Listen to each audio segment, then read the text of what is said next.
You are experiencing the Knuckleheads of Liberty podcast. Patience is a good thing. It is November 20th, 2024, and welcome to the Knuckleheads of Liberty, where we're bringing you the people and the organizations fighting for liberty around the country and in your region. And today we have another local one. In fact, this is a returning guest, Michael Rogers. He's going to talk about this kind of socially organizing for liberty, within your community. And we talked to him about a year ago on freedom parties that he was doing, that he sort of started up during the whole COVID regime.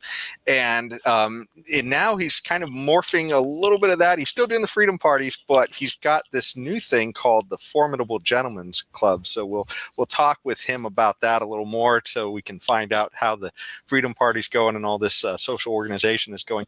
But before we get into any of that, and by the way, as far as topics go, we're going to talk about some of the sort of election-related stuff. We'll get into some topics about the whole Doge thing, where that's that Department of Government Efficiency that Musk is going to be in. So last time we barely touched on that. We're going to take a little bit deeper dive this time. And then we're also going to talk about what does the election really mean? Is it kind of a signal that we're going away from woke culture a little bit? I guess we'll kick that around. And also, too, some of these disturbing war drum beats that we've been seeing as well. And then finally, we have our little Knucklehead Noise Patrol at the end, where we'll cover something bizarre somebody said. But anyways, before we get into anything, let me introduce you to our panel. In our lower left-hand corner, we have Leon, the word Brathwaite, last word in Liberty. He is a retired engineer in the state of California. In our lower right-hand corner, we have our screaming eagle of freedom, Tim Everett. He is a pilot in the state of California. In our upper right-hand corner, we have our founder of the Formidable Gentlemen's Club and organizing for liberty here in Sacramento. So that's Michael Rogers, and we'll be talking to him a little bit more. But we always start out with a liberty quote. And, I felt like this quote actually kind of captures what maybe something about the election. I know it kind of adds a little bit of meaning for me too with libertarian stuff as well. But Leon, can you bring up the quote of the day? So this one, if you've ever seen the movie The Matrix, there was a powerful scene, and it's a powerful meme throughout the internet. It's been going around ever since that movie came out. And essentially, it's the moment whether when Neo was offered by Morpheus to choose the red pill or the blue pill. And so he says, you take the red pill, you stay in Wonderland. Shoot, that's not the whole quote, darn it. Take the blue pill.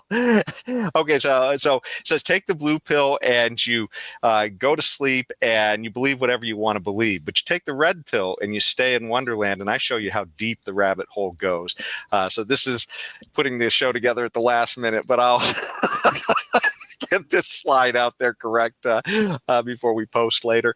But anyways, yeah, I mean, to me, it seems like there was significance in this choice with this election. I mean, essentially the public was offered the red pill or the blue pill, it feels like, and they chose Trump. So maybe that's a little bit of significance there, but I kind of find a little significance with this as well, with sort of ideas about liberty too, because there's so many things that we sort of take for granted that government needs to be involved in. And as you really start to pull back the covers, a lot of times you find out, hey, there's a lot of icky stuff under there that doesn't need to be there. And you start realizing, hey, maybe I've kind of been lied to about a lot of this stuff all along. Maybe I don't need government in a lot of these places. But what do you guys think of that quote? I've loved that quote ever since I heard it and I saw that moment in the movie. What does that quote mean to you guys? Mike, you can go. Well, I love the quote, and I think a lot of people have been red-pilled over the last. I think COVID was an event that red-pilled a lot of people, and I hate to do this, but I just saw something, a meme that just fits in here, which was this man holding out this giant red pill to a Democrat. and he says, and the Democrat says, I don't think I can swallow that. And the man says, great news. It's a suppository. It's all about the presentation. But I think whether you take it that way or down the throat, it's the ugly truth is better than a pretty lie every day. and all the time. And so I think people are waking up, and as we go into this, I think it's an incredible sign that good times are ahead. That as Trump is saying that there's a golden age, that we're on the precipice of that. So yes, I guess it will be a gold pill. I mean, I don't want to get ahead of myself, or I don't want the country to get ahead of itself to believe that they come into that idea that liberty works and liberty is what we really need, and which will bring on this golden age that Trump is promising. However, there is no doubt that if you look at the results of the election, the American public overall have taken a step to the right, which I believe is a good thing. And I'm not sure that all of the people who took that step to the right understand the implications of liberty in their lives, I should say. But the quote, as it is, surely signifies that there was some measure of red pilling occurring, and I think that's a wonderful thing for America, for these great lands of ours. And I hope the country will respond accordingly in looking at the new acquired freedoms and liberties and the expressions and manifestations of it. And I do pray that we will get there to something. We may not get to that golden utopia that Trump is promising, but I hope we can get close to it. And like happens frequently, not always, but frequently, I agree with Leon on this. It won't be quite as verbose, but I think that it's not quite as woo woo as the movie is. You have to become a libertarian to get that far. But I think it's just definitely a step toward more liberty, hopefully, and we'll see what happens. The guy hasn't even become a president yet. He's the president-elect, but we'll see what goes on. Yeah, Tim, I think the Matrix is definitely a pro-Second Amendment movie. Oh, yes. Oh, yeah. Oh, yes. definitely. Yeah, definitely. Yeah. Yeah, you just conjure them up out of, it's kind of like the Fed of firearms, Fed firearms, because you just conjure them up and whoop, there they are, a whole rack of them. Yeah. Well, I guess speaking of red pilling and blue pilling, let's talk a little bit about how your organizing is going on in Sacramento, Michael. Is that sort of what the goal is, to try and red pill, or just to sort of connect with people who think the same way and maybe, say, hey, we're not crazy. There are other people out there who think like we do. What's the goal, I guess, behind the Freedom Parties and the Formidable Gentlemen's Club? In fact, let me bring up the image too. This is the image of your Formidable Gentlemen's Club here. And so it actually has a web or an email rather, formidable gentlemen at gmail.com. Well, the point of the me starting this was for men to be men again. Men and women, for that matter, for at least since the 60s and probably long before that, have been under attack. Our values, our mores, our way of life have been questioned and overturned. And what sort of incited me to do this was that I went through a sort of a health crisis, and as I was lying there thinking about the world and wanting to do something good for the world, because who knows how much time any of us have got left, it occurred to me that me and my wife had been somewhat active in the local community in terms of we were in Sacramento Freedom Coalition. We were going to a lot of events, and what I saw was mainly women. I mean, 80 to 90% of these people attending these things were ladies, and and it struck me, where are the men? Where are the men? I was often one of 2 or 3 men in 15 people or more.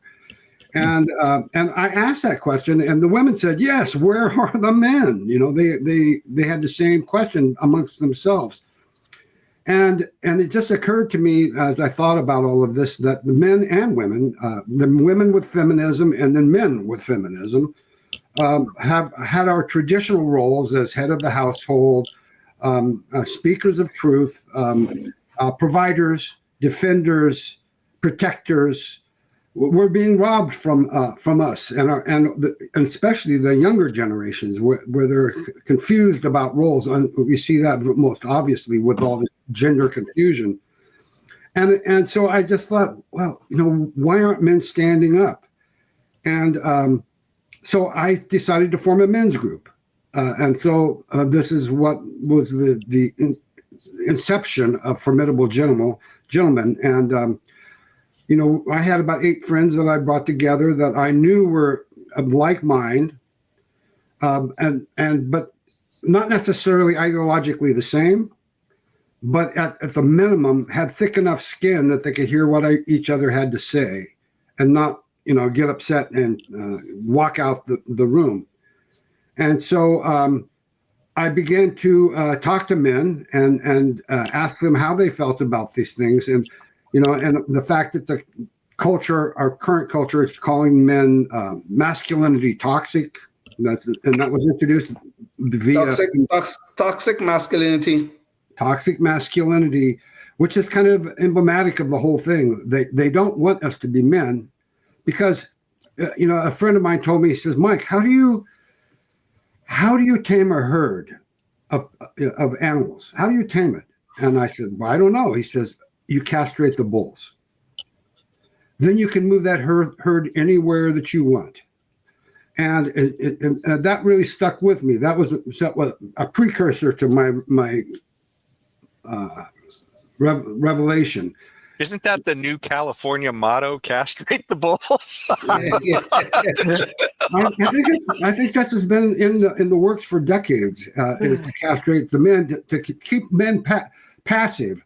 Same thing for adding fluoride to water, etc., is to keep us passive so that we don't stand up for our beliefs, our deeply held convictions, and we don't stand up to protect our nation as we should, and we don't stand up to protect our families and our women as we should.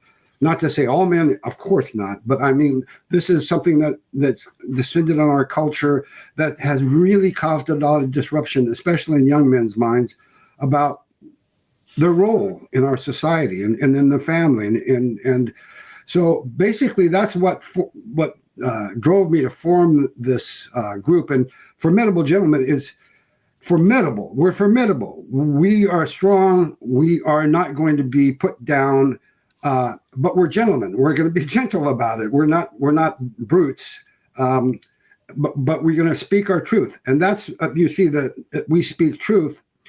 And when we say that, we're not saying that we have the final answer or the final truth. But what we're saying is, whatever our deepest convictions, whatever we truly believe, that we're going to stand and defend it until such time as we've been convinced that we're wrong. And so, to me, that speaking of truth is the key, because it allows each of us to know, and in our group, in our men's group, is to allow us to know that we're not thinking the different thoughts, that we have a lot of the same thoughts, and that we can reinforce each other and reach out to new men to join the group, who we can then, and hopefully we're going to get more young people involved in this. And ultimately, I want to start a second chapter and a third chapter and see if we can make this thing grow. But ultimately, Jason, the idea was that let men to come together, reinforce each other's beliefs and beliefs of our fathers, that we have this role in society and in our families, and that we're not going to be pushed out of it without good cause. And that's pretty much the reason behind it. So Mike, when you I mean, the ideas here to me are quite noble. There's no doubt about that. But how do we, when you have a meet, when you have like a meeting of the minds in any sort of organization, it's very easy for us to become an echo chamber. What are we doing? What are you doing, or what do you think the group should be doing to make sure we don't become that. Because sometimes, it's very nice to sit around and everybody, in general agree with, with whatever we are discussing. But we can't ignore that there's a world out there. So what are we doing, or what should be done to prevent the echo chamber effect? I don't know that I'm doing anything to prevent the echo, except that I'm asking people to speak their truth. Okay. I mean, if it happens to be that we all agree, then we all agree. If we don't, then we don't. Again, really, the qualification to be in this group is not to be a conservative, not to be a libertarian, not to be a Republican, not to be anything. The only, as I've told many people now, the only real criteria you have is that when you come here, you're going to be honest. You're going to speak truth. And B, you better have a thick skin, because you're going to hear things that you don't agree with. But this is why we're gentlemen. We're going to understand what the other person has to say, internalize their message, and then either agree or disagree with it, but not demonize the person because they think differently than we do. But, it's going to be inevitable that some people are not going to be agreeable with the majority of the people in this, or might not even like the ideas, because obviously this is not going to fit well with transgender people. It's right. So there's, so if we're going to break some eggs, so be it. But main thing is to speak truth, with sensitivity, but to speak your truth. Especially when pressed, in a situation where your beliefs and your values are called into question.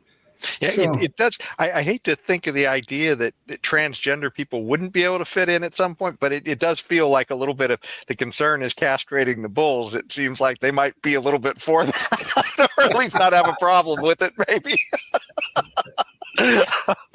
Well, as far as that goes, so someone transitioning from a woman to a man is taking a bunch of testosterone. So if you're castrating the bull, testosterone doesn't come from the testicles. Last I heard, but maybe there is room for a trans man. Because first of all, I'm assuming you're not inclusive of women in this group, correct? this is a men's group. It's a men's group. Okay, so if you had a trans man, someone transitioning from a woman to a man, and who for all intents and purposes appeared like a man from the outside, then unless you had everybody drop their drawers, you wouldn't know. You really wouldn't know. And so maybe there is room for a trans man. Obviously, not someone transitioning from a man to a woman. No. But see, with Tim, the possibilities are going wild here. If they get masquerade as a man and convincingly do that, I'll be suckered, okay? But that means they have to have this goes back to really the primary requirement, but you better have a thick skin. You better be able to hear things that you don't agree with, that you might even find offensive, or that and accept it, and not necessarily agree with it, but at least be able to accept it from that person and have a regular dialogue with them. What I don't want is people to get all nasty and upset. Right. Stand firm in your beliefs, stand strong in what you believe, but you don't have to be nasty about it. And that's where the gentleman part of it came from. I mean, we went through a lot of names trying to come up with a name. A friend of mine, Dennis Kane, he came up with the name Grow a Pair. And so, that's kind of that would probably be Grow a offensive pair to certain groups. Yeah, grow a pair. Yeah, if I was transitioning to a man, I'd love to grow a pair. I don't think that's possible, though. Well, no, I'm not saying that it is, but I mean, because you're already starting with somebody that has a pair, and you're talking asking them to start acting in the manly role that was traditionally part of our culture. Yes. And I'm not speaking for trans people, but I'm just saying that it doesn't seem to me to exclude them necessarily on that basis, because that's exactly what a trans man is trying to do, is become more manly. more like the traditional thing. And I say this from direct experience. Because Have you got a secret to share with us, Tim? yeah. Here, let me. No, don't do it. Well, not that direct, but because yeah, I know personally two people transitioning to a man, and so personally, and one's Susan's son, who was born a female, so my girlfriend. So that is an area where I have some kind of an insight into their personal feelings in that regard.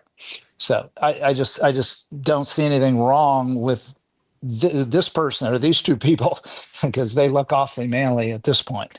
At this point in their transition, but Well, let us not get too deep in the weeds here. However, I just would like to just say this. Yes. I have no problem with these people who call themselves transgender, but I hate the fact, and I hope that they will get real about this issue. I do not expect that they will expect me to participate in their delusions. So if they want to be part of this group, they have to understand I will be as gentle as Mike suggests. I can be as gentle and as kind as I can be, but I want to be very clear that I will not participate in that delusion because it's a mental disorder. Yeah, I agree with that. Yeah, I agree with that. I don't know about you guys, but since I started this, and this was over a year ago, like a year and a half ago or more, I've seen the same message over and over again in social media. In other words, lots of people, I'm not the only person to recognize that men are under attack and that we're being intimidated and that we're being pushed into boxes that we're not comfortable with and in places that we don't feel like we can effectively live our lives as our parents and our fathers did.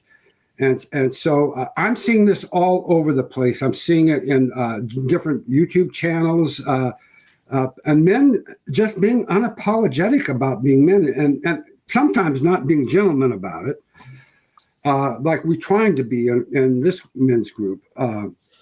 But it just seems to me this is a social awakening. People are becoming aware of this on a more general basis, and men are starting to stand up.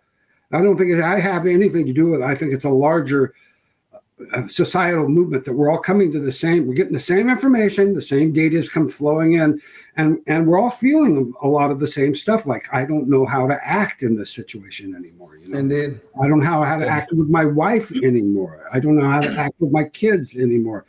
And I'm just tired of it. And I'm tired of it. And I'm going to reassert my values as a man, as a human being, as a man, and I'm going to live by the values that I believe in. Sure. Yeah, I've heard that idea of regarding the election, in that men favored Trump at a much higher rate than women did, and women favored Kamala more than men, and that it was in this idea, the same thing you're voicing, Michael, that it was this whole idea that men are under attack from the left mainly. Yes. And so you could have a Madam President like a Joe Jorgensen or a Tulsi Gabbard that would be appealing to men, because plenty of men find their approach that is supportive of men to be appealing, and unlike on the left where everything's like you described there. Yeah, Candace Owens, I think she'd make a good president someday. Yeah, people like that. I wouldn't go, Mike. I wouldn't go that far, but I get your point. Someday, I said someday. She's still got some growing to do. She's a young lady. Okay. Well, one thing I wanted to follow up too on is with the election results the way they were and Trump winning. Certainly, that feels like a pushback against woke, and we'll get a little more into that, transition to that in a little bit here. But how do you think that affects your efforts at organizing locally? I mean, with Trump winning and that sort of deflating, I guess, the specter of the woke left, at least temporarily. Do you see a danger maybe of having a harder time getting people to stick together locally and stay organized, or is that? No. I think we're at the cusp of a new age. And I'm already noticing a lot of because I have a lot of progressive friends, from years gone by, decades gone by. And I don't know about you guys, but I'm, as a Trump supporter, I put up the flag, I put up the yard signs, and I'm the only, two guys on my street. Me and somebody else did it on our street. But I'm having a lot less trepidation wearing my Make America Great Again hat or my Veterans for Trump hat. And I'm getting more comments, positive comments. Well, what I was going to say is, when you first put that up at your house, I mean, did you have some of that Tesla bulletproof glass to keep rocks from flying through your windows? When I put it up, what happened, and don't forget that 4 out of 10 voted for Trump in California. Okay. But what happened when I put those, and I got the big 4 by 6 foot flag, Make America, Take Back America, Trump flag, people were honking when they drove by. Now, nobody tore my. I bought an extra sign. Nobody flipped the bird when they were honking. And it's still in my garage. I never had to put it up because nobody vandalized anything. When I did notice that the first time around, when he ran in 2016, I mean, we saw images of people attacking people in the street for wearing the MAGA hats. So I guess, when did you, first come out with a MAGA hat? Did you come out in this election, the last election against Biden, or the first election against, when did you awaken to see an alignment with Trump, I guess? I've been just like most people. I was asleep, even though I have education in business. I didn't really understand the economy because they don't really teach you that stuff in business. You don't really understand money. And so, but 2016, I didn't vote for Trump. I voted Libertarian, Johnson and Weld. And I thought, if there was ever a chance for a third party, Clinton on one side and Trump, who I thought of as an asshole, on the other side. And I just, this is got to be a third, and they got 3% of the vote. And sadly, I think it's because Johnson forgot to exhale. But if you're watching on public access, you're going to have to catch the rest of this great conversation online, because that's all the time we have on public access. But the conversation continues, so come check us out online. Go ahead, Michael. But so I didn't vote for him in 2016, and I mean, it's bad. My brother, when he came down the elevator that day, my brother said he's going to be the presidential nomination of the Republicans, and I said, "You're out of your mind." And I said, "If he is, I'll eat a bug."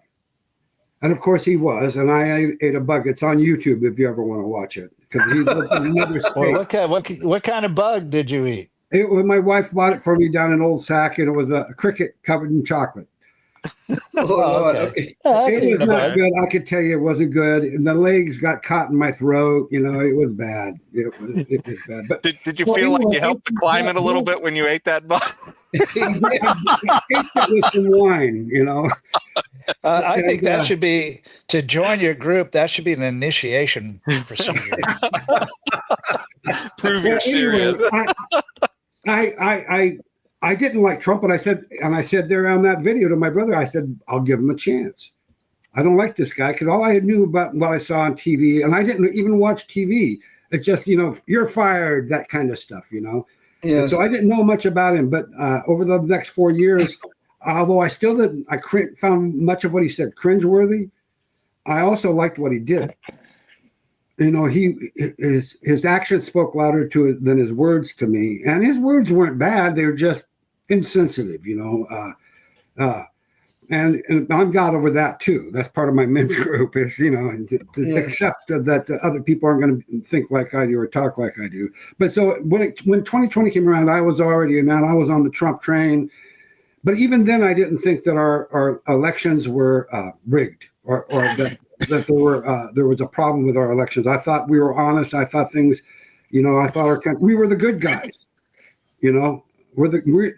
and so when Fox News announced, Brett Baer announced Arizona the winner in 10 minutes after the polls closed. I knew right then, okay, these people are, I mean, I already knew they were lying, but it just, whoa. And then watching the consequence of that election and seeing how badly they stole it and how the whole system was rigged against we, the people, I became, and I read a book called Creature from Jekyll Island and some other books that opened my eyes. And so this got me on the warpath to be more activist. That's why I started going to, and then of course, COVID and how they trampled on the Constitution to implement their draconian measures. That all of that tended to both me and my wife, who was very liberal at one time, but now she is even more conservative than I am. We both became concerned for our country and for our children and our grandchildren, and we decided we're going to try to do whatever we could to, pitch in. We know we're too small to do anything big ourselves that is going to have, a decisive effect, but every little bit, and so we decided to go that route, and then so 2024.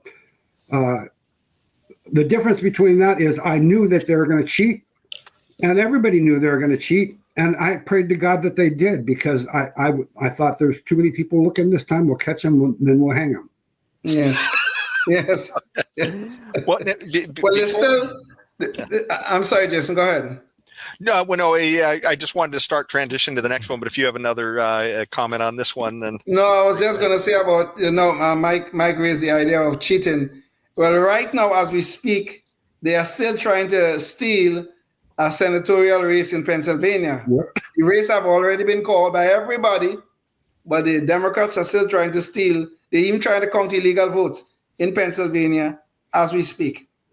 Yeah, which is an issue. I mean, it's funny. We had a gal on our show a few weeks ago for the California Election Integrity Project, or Election Integrity California, I think it was, and she talked about that. How when they have their poll watcher people, and they will be there, they're not there in an antagonistic, to be trying to give them a hard time, but they will see things. They know what the rules are, and if they see them not living up to the rules, as they're taking people's votes and doing things that are out, they'll tell it to them. And she says in some places in California, they've just ignored them when they tell them, hey, you're not supposed to do that, and it says right here in this code, you're doing it wrong. And she says, if the local jurisdiction isn't going to enforce it in some cases, there's no recording it, because it's just going to fly under the radar. So in this case, I guess there's a big spotlight on it in Pennsylvania. So that's they're crooks. Yeah, they're crooks. You don't expect them to follow the law. They're criminals, and they're. It's all about them and their power and their money, and the hell with the rest of us. We're not we're not in that club. Their club. Yeah. Well, I'm curious what beliefs or opinions you have, Mike, that are that some people find that they don't agree with. Do you have an example of one? I mean, you don't have to come up with more than that, but where you get any pushback from? I get a lot of pushback on women. Not, I think women and men, the most valuable thing we can do is raise kids, have families and have a good family life. And that has gone to some degree away in modern culture. And so I'm a strong defender of men as head of household, not to say, of course, our wives decide almost everything. But when it's necessary as a man, I'm going to do what's right for my family and from my kids and my wife. And I might take heat from them. I definitely will take heat from them. But I'm going to stick up for what I believe is the right thing to do. And I might pay a price for that. But that is probably that, and the fact that men are being pushed around and being feminized. And yes. That we're being feminized, and the women are being made into masculine. That they're trying to change our roles so that we don't know what our roles are. And so, going back to the election, me and my wife, we closed down boxes for the county of Sacramento. So we go there to make sure that nobody's doing funny business when we collect all of the ballots. And so we've been doing that for like the last 4 years now. 5 years. So have you guys noticed any oddities? No. Okay. But what we did notice was that there were observers there watching us, and which we thanked them. And every time we said, we're watching you. Thank you very much. We're glad you're here.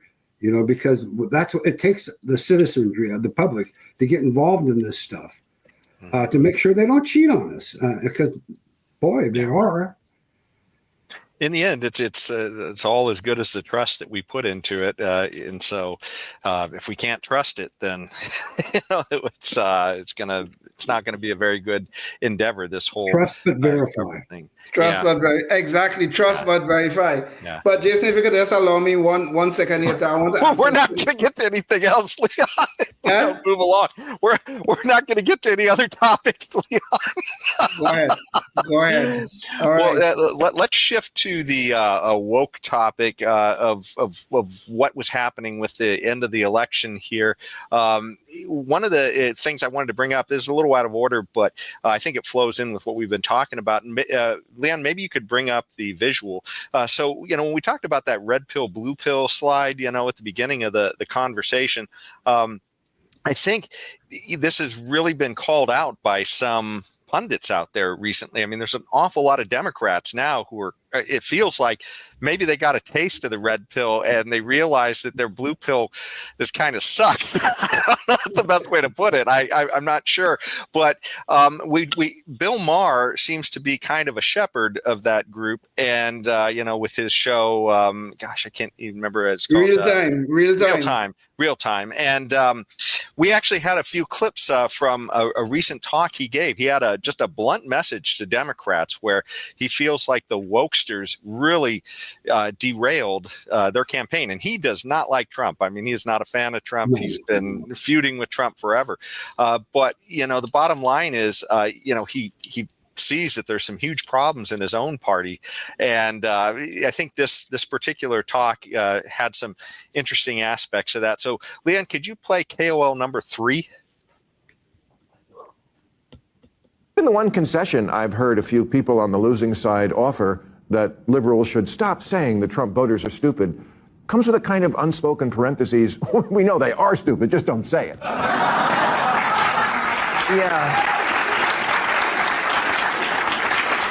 Yeah, I got bad news for you. They don't have a monopoly on stupid. You wear Queers for Palestine t-shirts and masks 2 years after the pandemic ended. And you can't define woman, person who menstruates.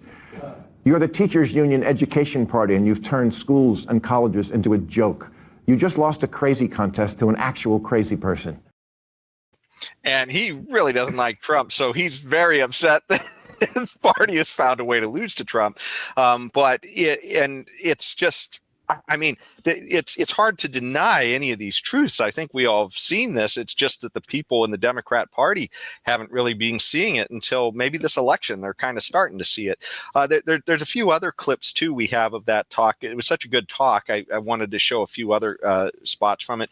Leon, can you play KOL number 2? Or not 2, excuse me, number 4. Do problems remain pertaining to racism and sexism? Of course. But a poll last year asked, if America is the greatest country in the world, more blacks and Hispanic Americans agreed with that than the white progressives. It asked if racism is built into our society. White progressives agreed with that at higher levels than black and Hispanic people. It asked if government should increase border security. Same result. Hispanic Americans are less okay with illegal immigration than whitey. Yeah. So, it's hard to argue with this. It seems like the people who are crying racism the loudest are white people who are claiming that other white people are racist. I don't know. It just seems kind of crazy to me. We do have a few other clips, but did you guys have any? I mean, what do you guys think about some of these observations? Because to me, I've been thinking that the left is just clown world insane for the last 4 or 5 years. What do you guys think about this? None of this is new to me, Jason, because since the 1960s, Malcolm X warned us about white liberals. Seriously. Mm-hmm. Yes. His videos are available online. You could go look at them. That He would have been a said the good white quote for the liberals are the show. most dangerous people in the world. That's what he said, or something along those lines. So none of this is new to me. And they're always there trying to help us. Us. They always want to help us. But all they do is to give us the crumbs that's left over from their garbage, quite frankly. Yeah. Michael, because that seems to go, that whole racism thing goes along, to me, to my way of thinking, with the idea of this emasculation of men in America, part of it. What do you think? Yeah, I think so. I think these people who are doing social engineering, because these things are not accidental in my view. I think there are somebody, and I don't know exactly who, but there's somebody up there who has an agenda to emasculate men and to masculate women. And I think that they use virtue and they use fear to convince us that we're, more than anything, to disrupt our thinking process. And in other words, they tell lies not because they want you to believe that particular lie, but they tell so many lies you don't know what to believe. Mm-hmm. That we're just really in almost a chaotic space. But I think that the progressives right now are starting to wake up. I have 2, 3, 4 very progressive friends. They called me out of nowhere and made bets that Harris would win this election. And one was a $200 bet, one was a $100 bet, and so on. And they came over and paid, so, honors to them for that. Did they reach into their pocket or somebody else? Somebody. Because a lot of time with the left pays. Both of these gentlemen were, one was a gay guy, but both of them were not what I call well off. This was a lot of money to them, but they thought they were going to win. Yes. And so I asked them, "What were you surprised by this outcome?" And all of them were shocked. They thought that it was in the bag. Okay, but it's funny because they're contrite. Now they know who I am. And they know where I stand because I speak the truth. But they came over. They were contrite, and they said, "Boy, we lost the swing states. We lost the popular. We lost everything." And they're actually starting to think. I think this was a slap in the face for them. And, I did take the money. Yes. Yeah. But then after I made them suffer for a while, I gave it back to them because it would be hardship for both of them. And I just said, okay, here, do me a favor and invest it into Bitcoin. Yes, yes. They're probably thanking you now. I hope so. But even if you look at the election results, okay, and you will be talking about men. Look at the election results. Black men came out for Trump in numbers unseen in God knows how long. Hispanic men came out for Trump in numbers unseen in how long. White men came out for Trump in all sorts of numbers. The whole point is we saw that men were rebelling. This election was a rebellion. Of men, and I think the results, if you could look at them, will prove me out that men came out, and they came out for Trump because they are rebelling against this feminist woke garbage that have been suffocating us. Yeah.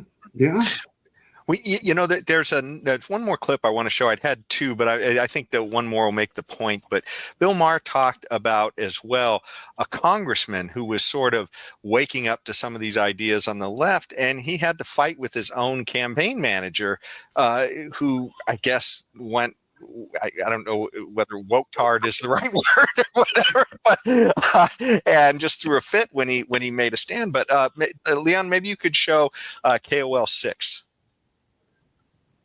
Last week, Massachusetts Congressman Seth Moulton said, "I have 2 little girls.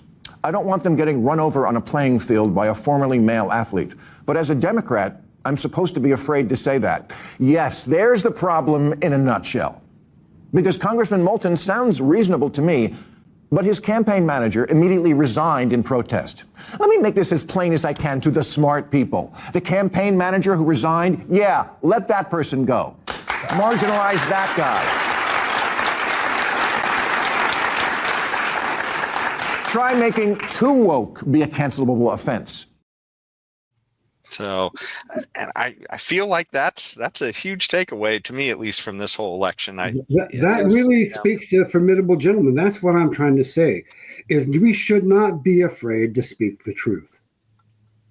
We should not be afraid to speak our truth. We should stand up for what we believe and proudly proclaim it, not to say that we're dogmatic, that we can't be convinced we're wrong, or not even to say that we have the final answer, the final truth, but nobody does.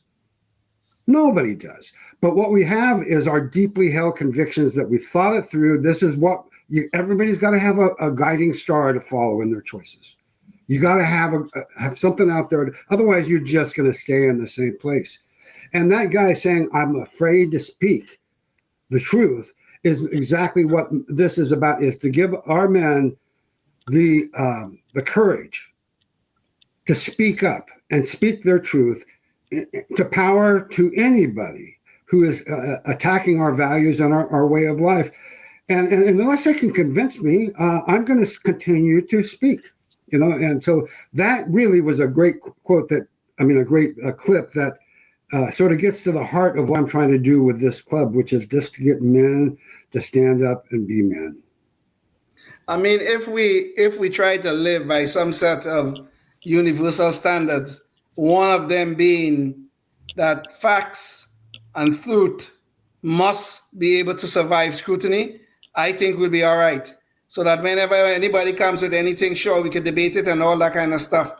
But whatever their opinions are, it must be able to withstand scrutiny. And this is something I would hope that we can incorporate into this group of formidable gentlemen, that if you want to call it your truth, that's okay. But it must be able to withstand scrutiny for it to survive. Absolutely. No, I'm not saying we have the ultimate truth. I'm saying that This is what we believe. But that means you better keep a part of your mind open, because you might be wrong. Right, exactly. Until I'm convinced I'm wrong, unless you've got better reasons, and I've thought this through, and I've come to this conclusion with great thought, well, then I'm going to defend it as best I can. And I'm not going to be ashamed to do so. Hey, Michael, how do you, or have you done this, or if you did, how would you reach out to younger men to join the group? Well, I'm starting to do that now. My wife is a member of a group called Mama-litia. I don't know if you've heard of that. No. It's Mama, that's a women's group. Yeah. And a Mama-litia. And so they've got about 30 members, and they're younger because they've all got kids. Do they have musters? They do go to the firing range. They're Second Amendment people.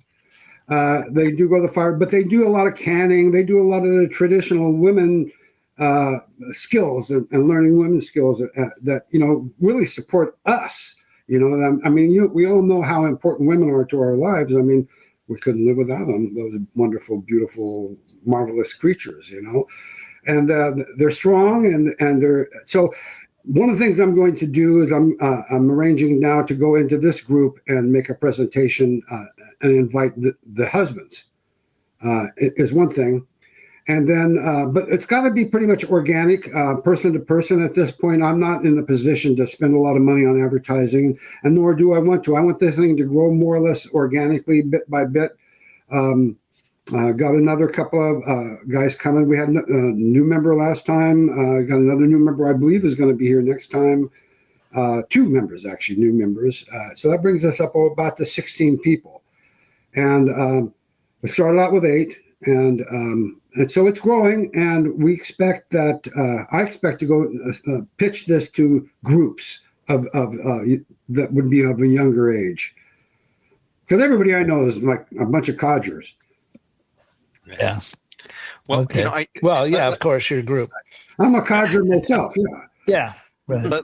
Let me say, in the name of efficiency, as we have, used up a lot of our time, I'm going to can the Doge discussion. So Elon well, I think I'm not sure. I mean, we could go long if you want, but I'm trying to respect everybody's time, so it depends upon what you guys want to do. But I was thinking. I'll let Michael talk about Doge and Leon. I won't say anything. Okay, well then let's jump into the Doge stuff, because I definitely wanted to touch on the war stuff, because oh my gosh, we talk about something to be worried about. But so let's jump into talking about the Doge issue. So Leon, can you bring I call it Doggy? I like Doggy better. Doggy. I do too. I don't think Leon or Elon would approve. Yeah, well, they call the coin Doji. Actually, it's spelled the very same way they call it Doji.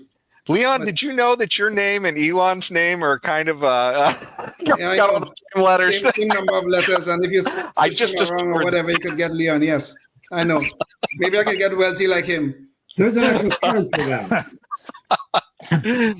Well, anyways, so obviously Elon has been involved with Dogecoin, and so that's part of the issue with here. He's been in his involvement with the Trump administration, or the upcoming Trump administration. I guess Trump had asked him what he wants to do to be involved with it, and he said, "Well, I'd like to be involved with trying to streamline government, and so to make it more efficient." And so they've decided then that, I guess, in keeping with his affinity for the Dogecoin, he's called it the Department of Government Efficiency, so therefore Doge. And so Leon, could you bring up the visual here? So this is an article. It's a little bit dated, November 2nd, but this is where they started talking about what Elon might be involved with in the Trump administration. And so he was reaching out, and at first they were talking about Ron Paul coming on board, but I think Ron Paul's idea was just get rid of it all. So that was a little bit too simple. So but we do have some visual of Elon sort of talking about the concept at a town hall that he had in Pittsburgh. And so, Leon, maybe you could bring this up. I think this is KOL 2, because we had one where he was talking about an example of government inefficiency, and then another where he's talking about his idea for the department. I think KOL 2 is the one for the department. What that's going to do is really just take a look at all the federal expenditures and say if something is not, if you're not getting great value for money for your hard-earned tax dollars, cancel it. So I regard this as, I would like to say it's a hard job, but actually it's not, because there's so much waste. So I actually think this is a fairly easy job. Although we'll get a lot of opposition naturally from the entrenched interests that get the money and do nothing good with it. We want a transparent, open government, and because there will be mistakes that are made. But you want if there's with transparency comes trust, and that's the best way to restore trust in government. Not that you should trust government. You shouldn't trust government, but you can trust it slightly more. I did like that, where he said, "Hey, don't trust government." I think he's being a little red-pilled on some of this libertarian ideas. But he also had a really concrete discussion about what some of his ideas were within efficiency in government. And I thought this was a great example that he gave. So, Leon, can you play KOL number 1? It's just they don't realize that there's this massive tax in the form of irrational regulations. I'm going to give you a recent example that is just insane. Is that like SpaceX was fined by the EPA $140,000 for they claimed dumping potable water on the ground, drinking water. So, and we're like, this is at Starbase, and we're like, we're in a tropical thunderstorm region. That stuff comes from the sky all the time, and there was no actual harm done. It was just water to cool the launch pad during liftoff, and there's zero harm done. And they agree, yes, there's zero harm done. And we're like, okay, so there's no harm done, and but you want us to pay a $140,000 fine? It's like, yes, because you didn't have a permit. Okay, we didn't know there was a permit needed for zero harm, fresh water being on the ground in a place where fresh water falls from the sky all the time. And then they were like, well, we're not going to process any more of your applications for Starship launch, unless you pay this $140,000. They just ransomed us, and we're like, okay, so we paid $140,000. But it's like, this is no good. I mean, at this rate, we're never going to get to Mars. So there you have Elon Musk giving an example. We literally poured water on the ground at a place where it rains, and the government told us we couldn't pour water on the ground, right? But what do you guys think about this? I mean, I had some thoughts that I was going to share, but I'm just curious about what your guys' ideas are on this whole DOGE, Department of Government government efficiency that Elon is shooting for here. Mike, you can go.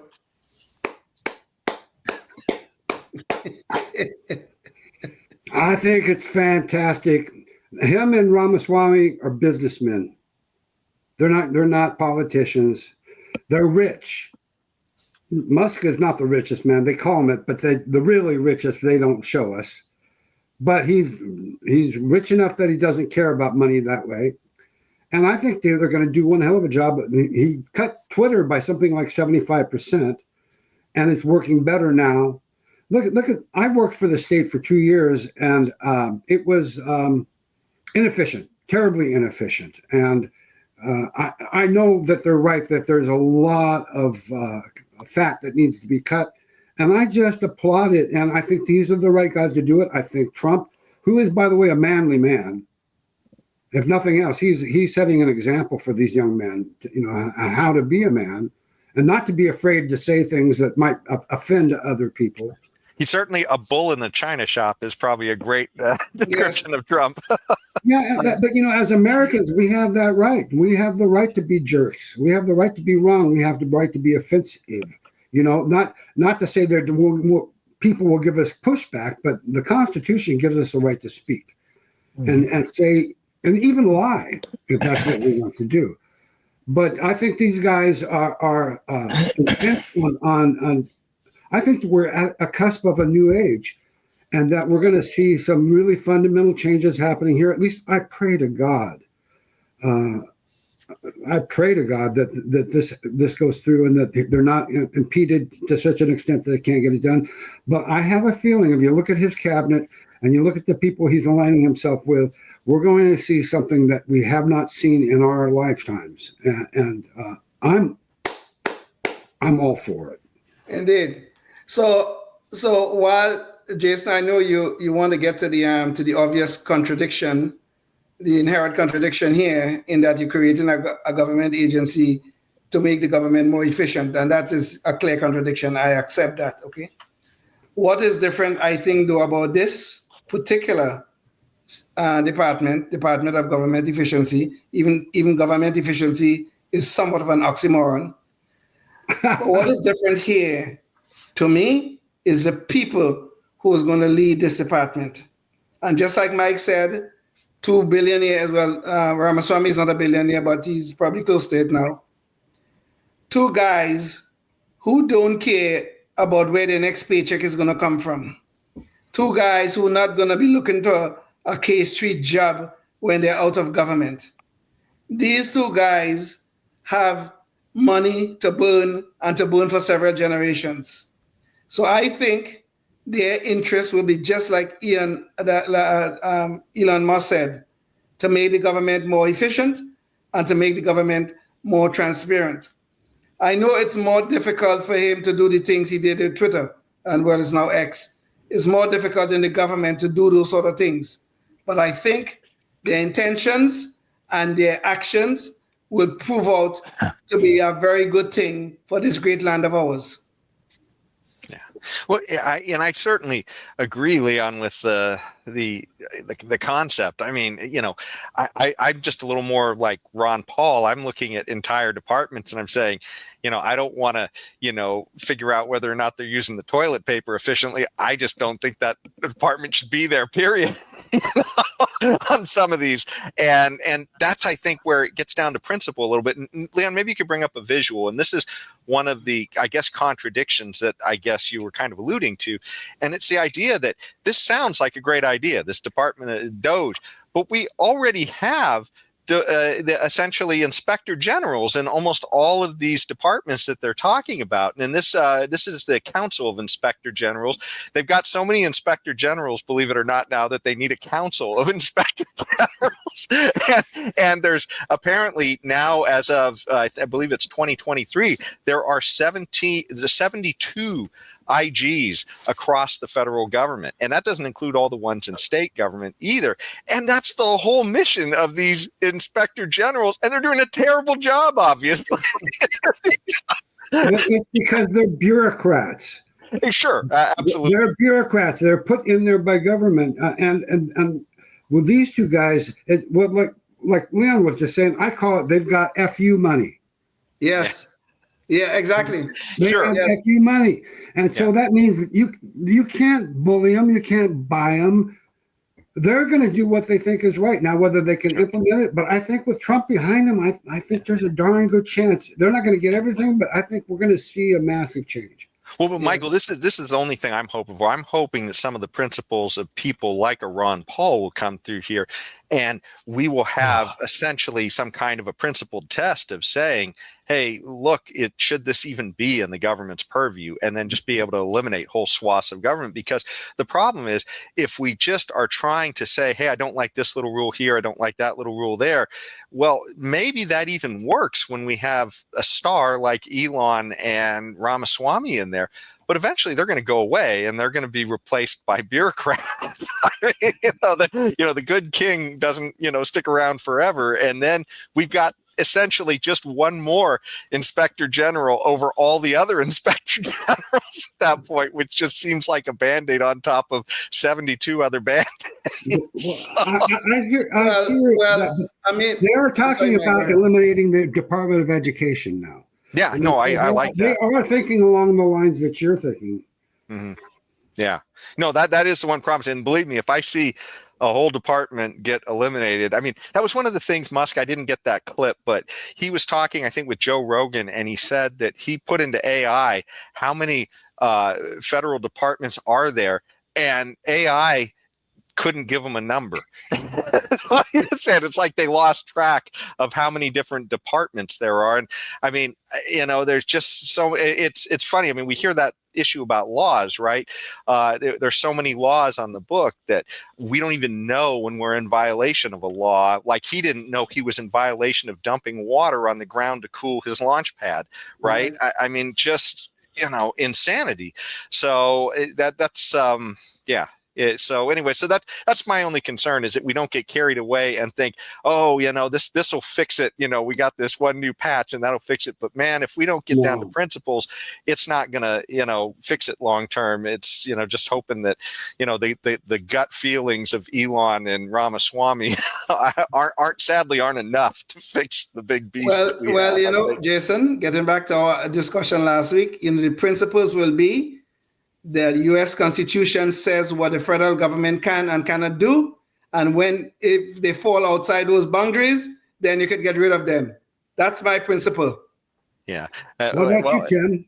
What do you think about this? Well, in tagging on to Leon's thing, I say goodbye, Department of Drug Enforcement, then, because to me, I didn't see anything in the Constitution that said that the federal government was they're in the business of enforcing. Yeah, we're not playing any favorites here, Leon. Yeah. Okay. So yeah, I agree, Leon. Get rid of them. I think Jason agrees also. Exactly. I think it's coming. Honestly, I really think that's what they're looking at, that kind of major moves. So to build on this, I think I can't remember and Leon will know the decision that overturned Roe v. Wade.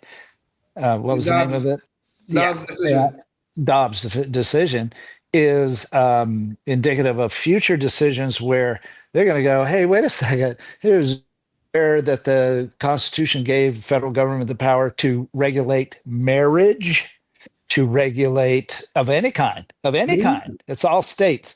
What goes into your body, what a person chooses to put in or not put into their body. It's not in the purview of the federal government. Firearms, another one.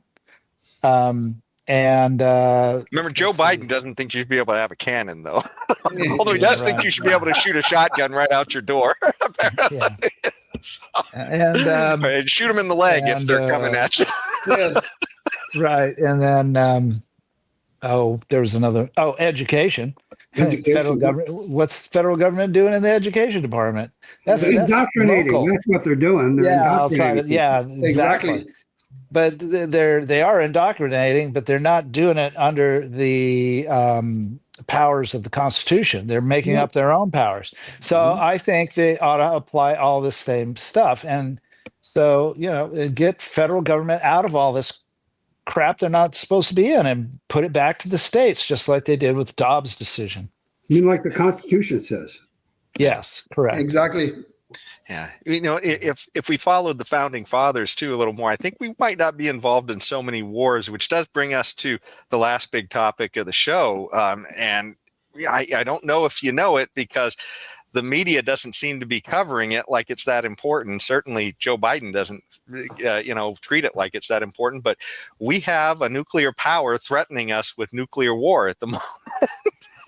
And he's off in South America. Leon, maybe you could bring up the visual here.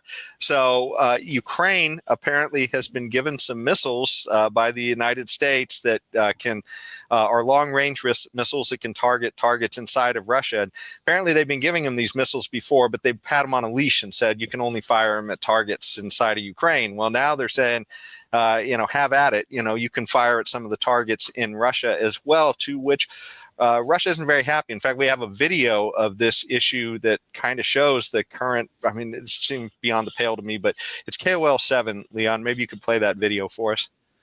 Joe Biden made a major announcement regarding the war in Ukraine, which could have dire consequences for the world, before wandering off into the Amazon rainforest. Yes, the bizarre footage came as Joe Biden approved the use of long-range US-supplied missiles by Ukraine to get deeper into Russian territory. The Biden administration will allow Kiev use of ATACMS to strike Russia for the first time since the war began. The news emerged from the Biden administration as Joe Biden was in the Amazon rainforest on Sunday, announcing a multi-million-dollar plan to reforest the Amazon. The president took no questions about the bombshell Ukraine announcement during his press conference, instead bizarrely just walked off into the rainforest.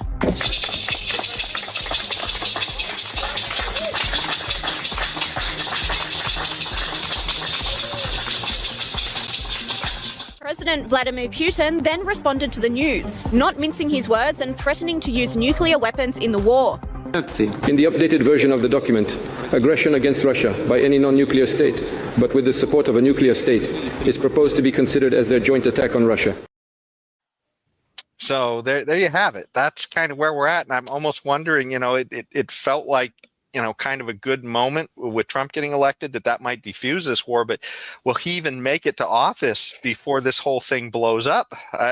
This seems absolutely nuts to me. And like I said, that video was 2 days old. So the news article I showed, they fired those missiles already into Russia. They did, so, yeah. They So, and by the way, Britain is also sending some missiles as well for them to now, because this is group insanity at this point.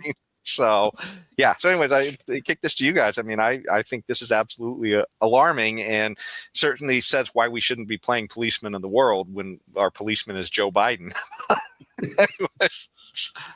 Apparently, we're policing rainforests too. Now, where in the Constitution does the federal government have the power to take our money and go over there and cultivate rainforests in another continent? Never mind another country, another freaking continent. Anyway. Yeah. Hopefully, that caught Elon's radar with Doge. Yeah.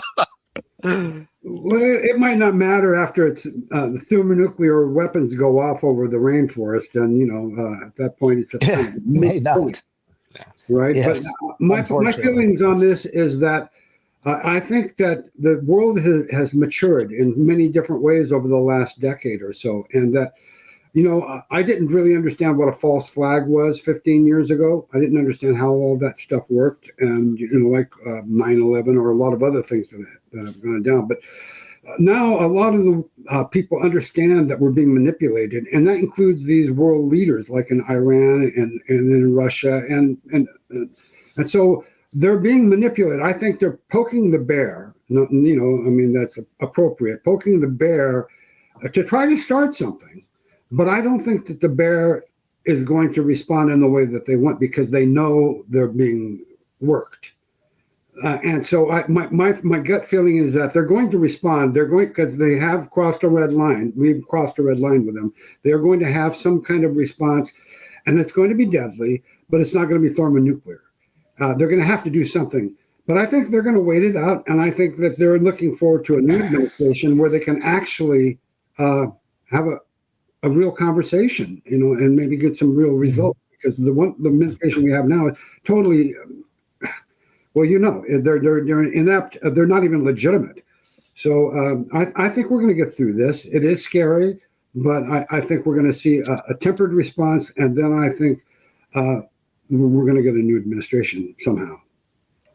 Well, I think though, I'm not into hero worshiping or any of that. I did vote for Donald Trump, as everybody on this show probably know.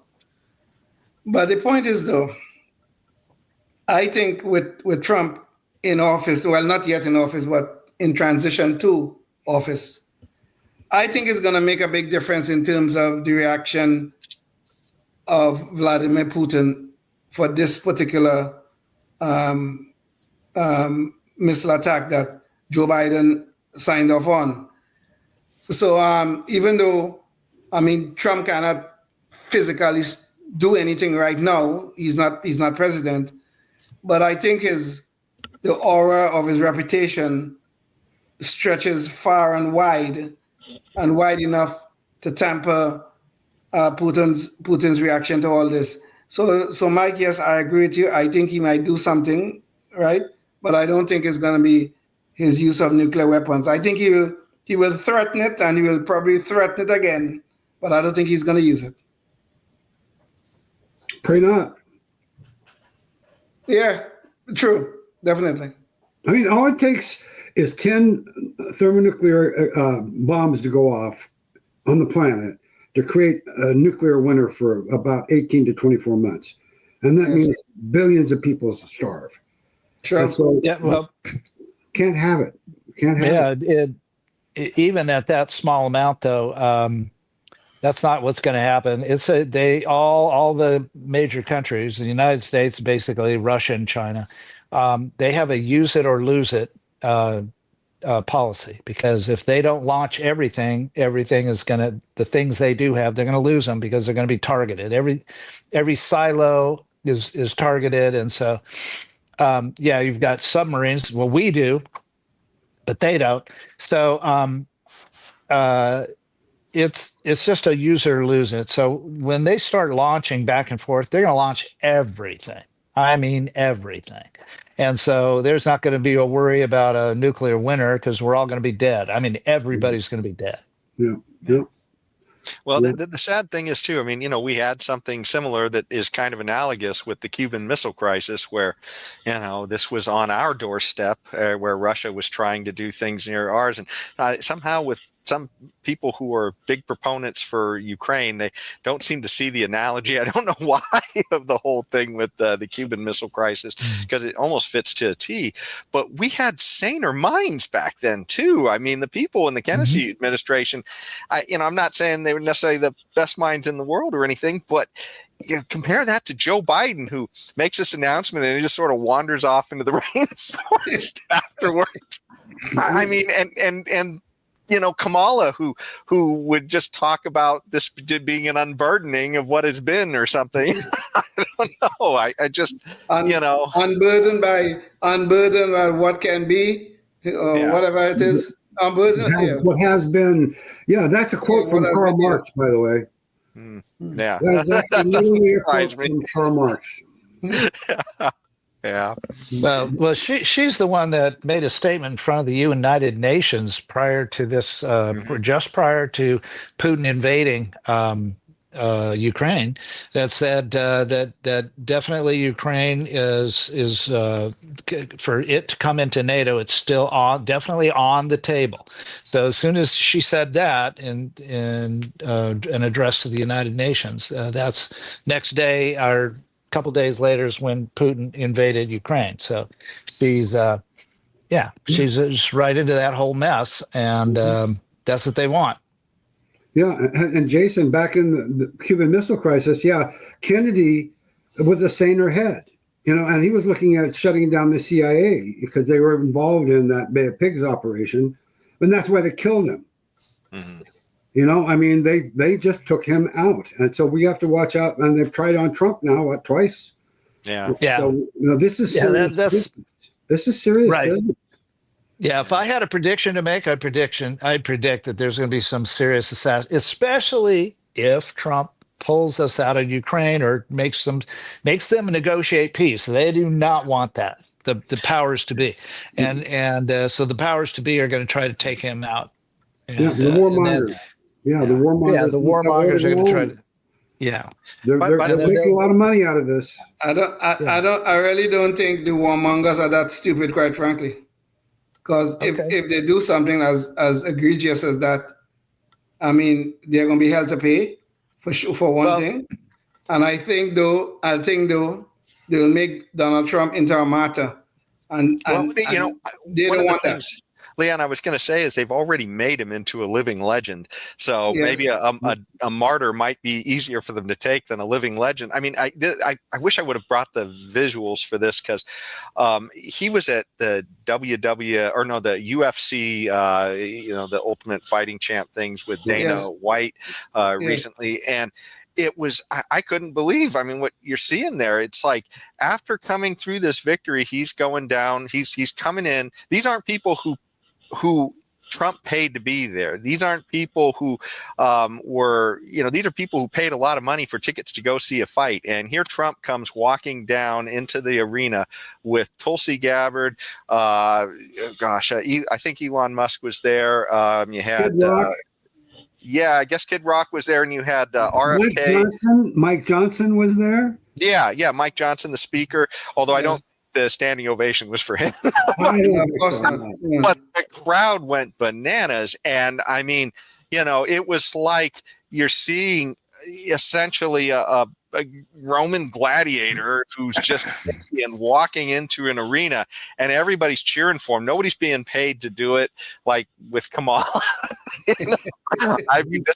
This is legit. They created their own monster to fight, because I don't see how it's the popularity that he has is absolutely insane. In fact, one of the guys who was a champ that night got out. They're all doing this Trump kind of shuffle that he does now, which Bill Maher, by the way, used to describe as Trump jerking off two guys at once. Well, I guess the joke's on Bill, because now everybody is doing that.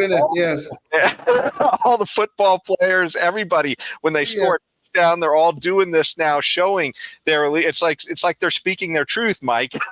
Indeed. But to add to the phenomena that you just described, Jason, at the end of the fight, the guy who won the belt, he walked over and he gave the belt to Donald Trump. Yep, and he talked to him for about 2 minutes there while everybody watched him have a conversation with Trump and hand him the belt. It's just unreal. You can't buy this kind of, legit publicity. And I think Kamala found that out too after a billion too late. They're saying it was more than $1 billion now, so I don't know exactly what the current number is. That's an important point. And this is true in 2016 as well, and in 2020. They outspent Trump by 2-1. At least. Yeah. And that shows, and thank God it shows that the power of money is starting to wane in people's minds. And, because they've been buying them for a long time, by buying the media, buying this and buying that. But people are starting to think for themselves again. Thank God. Yeah. Well, I think I don't know. I'm ignorant because I don't watch mainstream news at all. That doesn't make you ignorant. That makes you wise. That doesn't make you ignorant. It makes you wise. I thank you for that. But I was about to say that it makes me ignorant about how much was spent and where the ads came from. That all this money, that's all this money. Where did it go? How did it, come out to the American public? And because I'm thinking now we're today, I mean, it used to be when I was, a young man with a family and everything. I'd come home and I'd watch the news, and we'd have Channel 3, Channel 10, Channel 13, ABC, NBC, CBS, and Fox. Okay. And that was it. That was it. And you would go, and it would be 6 o'clock news. And then at whatever it was, 8 o'clock, I guess the 8 o'clock shows would come on. And then 11 o'clock news, you might stay up for that. That was it. Okay. And so nowadays, however, you've got this massive amount of mainstream media available, but you're being pulled to podcasts and to YouTube and to Facebook, and you're being pulled in 17 different directions at once, and you are you're picking up a little of this and a little tidbit over here and a little of that over there, and you go to the Knuckleheads of Liberty and you watch this and so on and so forth. And so the opinions now are being molded not by just CBS, By ABC, gatekeeper. and NBC. Yeah. Yeah, correct. Who's all getting the same, story from one central location. So And not only that, but the gatekeeper now, it's very apparent that there's a gatekeeper and that gatekeeper is deranged. yes, Yes. right. And, Yes. yeah, and so the one thing about this election is that it showed that the people do not believe in that gatekeeper anymore. Maybe there's some remnants, some leftovers, but everybody else is watching Joe Rogan and 15 other different sources of information. And that's a But great. This was a slap in the face, because I could tell you that my friend that I took the bet from, he says, well, he asked me, well, how did you know? I said, well, I watched, listened to many different people. I said, and he said, what should I do? I said, get on X. And he said, well, that's the enemy. Yeah. Yeah, I said, well, you want to know why I knew it was going to be a landslide and you didn't? Get on X. Well, maybe before that, he ought to read The Art of War by Sun Tzu, because he says, get a little chummier with your enemies and so on. So maybe you ought to get a little chummy with the enemy. Well, this discussion of mainstream media is actually a good segue, and we could probably spin those thoughts into this. But and it's the fact that we talked about this a little bit on the last show, but this is our Knucklehead Noise Patrol here. But we're talking about Morning Joe and Mika Brzezinski, and how, I guess, they're just appalling saga that they've had throughout Trump's saga of success over these last 12 years, I guess. And it's culminated in them starting out essentially giving Trump a platform back in 2015 to having him on their show all the time, and then suddenly turning on him after he got the Republican nomination. So it really makes you wonder. But then. Eventually, they decided he was Orange Hitler somewhere down the line. And now they're finally kissing the ring. And, the bizarreness, the way they've destroyed their own reputation, just absolutely nuts. Leon, maybe you could bring up the visual here. So there's an article from the AP here, and it says, Kissing the Ring, MSNBC Morning Joe hosts meet with Trump to reopen lines of communication. And so we have a few clips that I wanted to share here. So this is just really enraged a lot of people in their echo chamber, because they've been talking about how Trump is Orange Hitler, and now all of a sudden they're going to talk with Orange Hitler. Maybe you could play KNP1, Leon. Broadcast, and even said we would appreciate the opportunity to speak with the president-elect himself. On Friday, we were given the opportunity to do just that. Joe and I went to Mar-a-Lago to meet personally with President-elect Trump. It was the first time we have seen him in 7 years. And for those asking why we would go speak to the president-elect during such fraught times, especially between us, I guess I would ask back, why wouldn't we? We know this will be a consequential presidency. The question is whether it will be constructive. It will take a new approach from all sides, from both parties, and a leader who can bring them together. And only time will tell if Donald Trump is that leader. So there's them saying, well, maybe now Trump could be that leader. Now, I want to show you another clip of them just 8 months ago, essentially talking about Trump as though he's Hitler. So now apparently they think Hitler might be somebody they can work with. Leon, can you play KNP number 2? And now revealing that he had a lot of fondness for Adolf Hitler. And let's just keep going back to that famous saying, when somebody tells you who they are, believe them. Donald Trump is continuing to tell us, and with more rapidity, that he is an autocrat. And if he takes power again, he will be an autocrat. And this worshiping of Hitler's power, just like this worshiping of President Xi, just like this worshiping of Kim Jong-un, just like this worshiping of Vladimir Putin, it all comes from the same disturbing place. He has an anti-American bent to authoritarianism. Absolutely. I mean, Donald Trump has told us like 57,000 times who he is. And we see clearly who he is. And what a sick, warped individual he happens to be. And that's not a one-off. I mean, this is like the norm on Morning Joe. This is just nuts. But and just to hammer home how they've disgraced themselves, I guess, with all this, and how the gatekeepers have shown how deranged they are. I mean, they go from saying, oh my gosh, this guy's Hitler, and hey, maybe we can work with Hitler. This is what they were saying, and we've shown this clip a million times, but it's so good because it shows how little how much damage they've done to their own reputations in taking sides, I guess, instead of just reporting objectively the news. Leon, could you play KNP 3? Start your tape right now, because I'm about to tell you the truth. And F you if you can't handle the truth. This version of Biden, intellectually, analytically, is the best Biden ever. Not a close second. And I've known him for years. The Brzezinskis have known him for 50 years. If it weren't the truth, I wouldn't say it.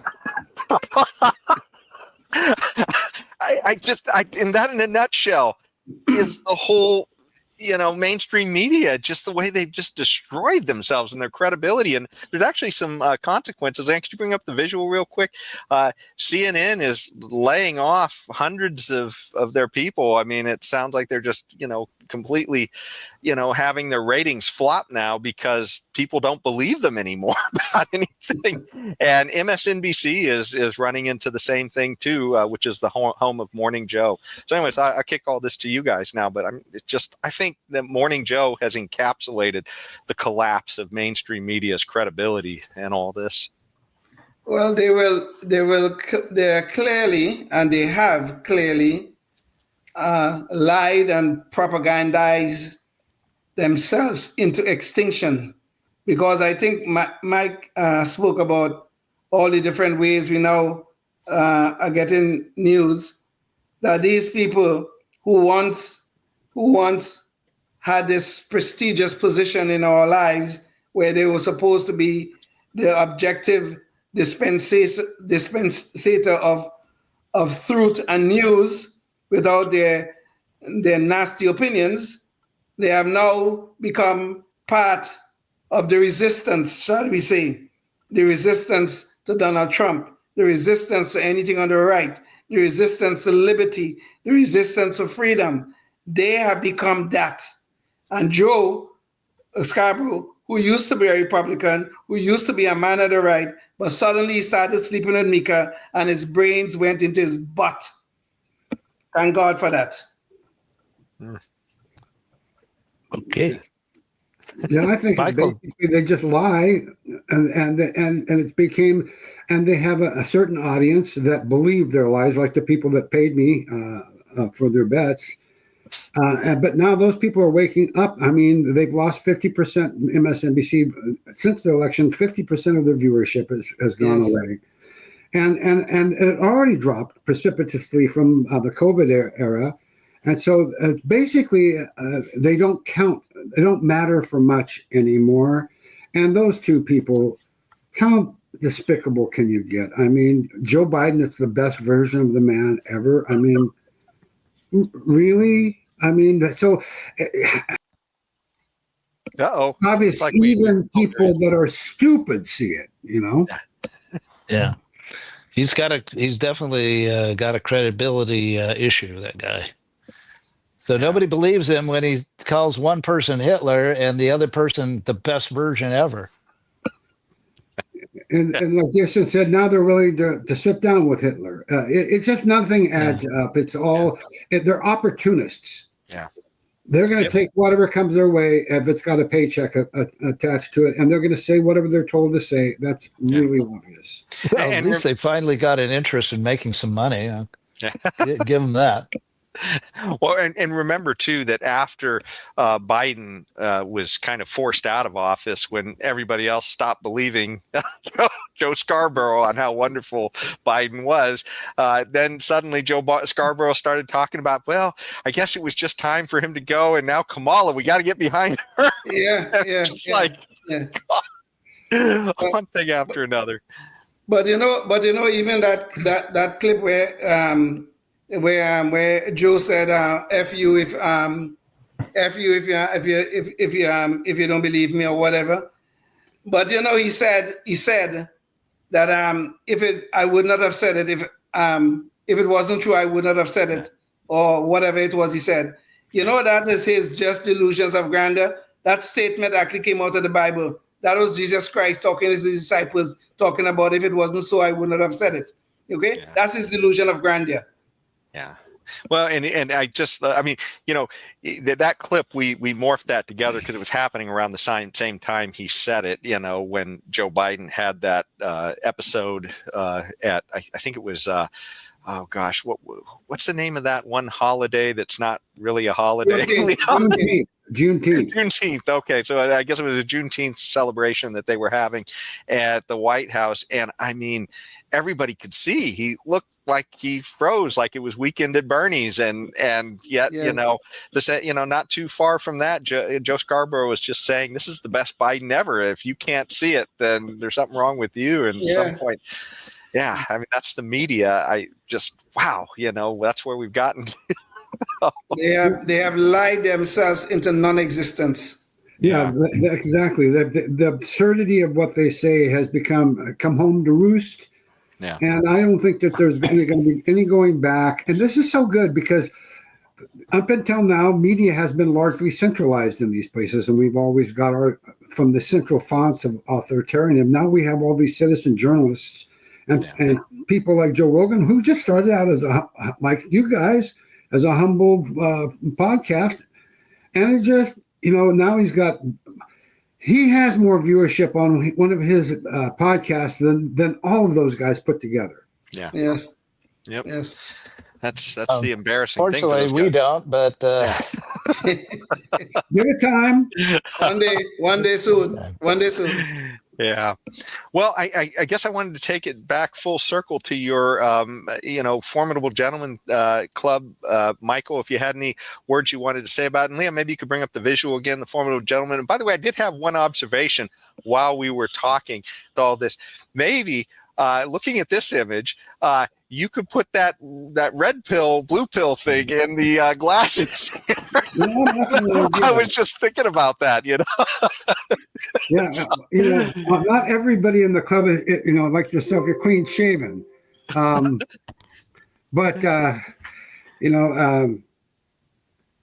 I just put that image up there because the beard was something that was distinctly male, that was it. But I think red pill and the blue pill is a good metaphor for what's going on. And a lot of people have been red pilled lately, even if it was a suppository. Yeah. Yeah, I think the blue pill comes from the government's monopoly on education. I think a lot of kids get into suppository and don't realize it. Yeah. So, but So anyways, Mike, is there any last thoughts you had about the club or any last words you wanted to get out before we break? No, the only thing is that I encourage this. You don't have to be in a club. You don't have to be in a men's group. But if you're a man, it's time to stand up. It's time to stand up for your family. It's time to stand up for our nation. It's time to stand up for the world, because this is not just about the United States. This is about the world. And this is a pivotal time in all of our history. And so, little actions, even though this is a little action, all of our little actions amount to something big.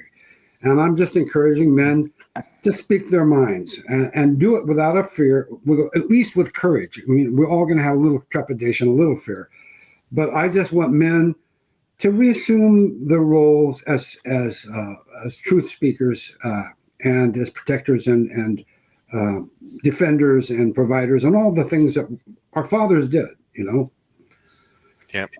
And I think everything comes together, and I'm seeing it. And it's not because of my group or our group. It's because we're all coming to the same conclusions, kind of, independently. And so I have great hope that the next 4 years, the next year is going to have tremendous consequences for all of us. I'm really hopeful. I mean, I think the future is so bright, shades won't do. We're going to need welding goggles.